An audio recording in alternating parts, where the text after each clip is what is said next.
சிங்கப்பூரில் வந்து பார்த்தீங்கன்னா, ஓட்டுநர் பணிங்கிறது வந்து பார்த்தீங்கன்னா, பாஸு, மேனேஜர், டிரைவர் அப்படிங்கிற ஈக்குவல் பொசிஷனாக தான் இருக்கும். இவங்க எல்லாம் ஒரு கம்யூனிகேஷனாக இருப்பாங்க.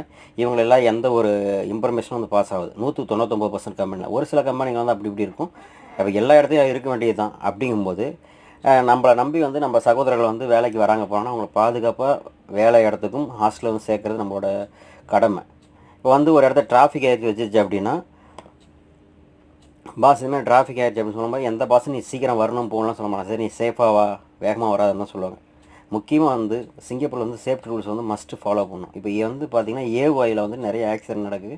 அது வந்து பார்த்திங்கன்னா அந்த பேசஞ்சர் எடுத்துகிட்டு போகிற லாரிங்க ஆக்சிடென்ட் ஆகுது அப்படின்னு சொல்லிட்டு டிராஃபிக் கண்ட்ரோலர் மற்றும் வந்து போக்குவரத்துறை அமைச்சரும் சொல்லியிருக்காங்க. அதனால் வந்துட்டு கவனமாக வாகனம் ஓட்டுங்க. இப்போ இனிமேல்க்கா நீங்கள் விபத்து பண்ணுனீங்க அப்படின்னா மேபி வந்துட்டு உங்கள் லைசன்ஸ் வந்து கூட கட் ஆகிறதுக்கான வாய்ப்பு இருக்குது. உங்களோட வாழ்வாதாரம் கெட்டு போயிடும். அந்த குடும்பத்தில் ஆக்சிடென்ட் ஏதாச்சுன்னா அவங்க குடும்பமும் கஷ்டப்படுங்க.